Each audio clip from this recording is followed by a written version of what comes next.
Please subscribe the channel and press bell icon for notifications. President-elect Joe Biden is urging Congress to fast-track a coronavirus relief package with the understanding that even more aid will be needed next month.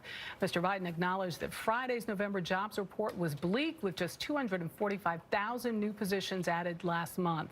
Those are the smallest monthly gains since the recovery began back in May, and the unemployment rate clocked in at 6.7% as an estimated 400,000 Americans either stopped working or stopped looking for work in November.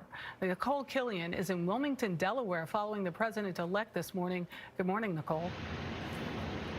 Good morning to you, Michelle. President-elect Joe Biden will meet with his transition advisors today and could roll out his health care team as soon as next week. In the meantime, he remains focused on the economy and said any action that Congress takes now is just a down payment.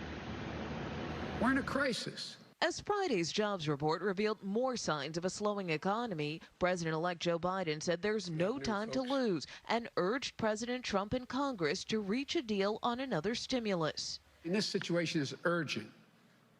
If we don't act now, the future will be very bleak. Americans need help, and they need it now. The president-elect said he was confident he could get Republicans to go big on additional economic measures once he takes office. But he expressed concern over the administration's plans to distribute a COVID vaccine. There is no detailed plan, that we've seen anyway, as to how you get the vaccine out of a container into an injection syringe into somebody's arm.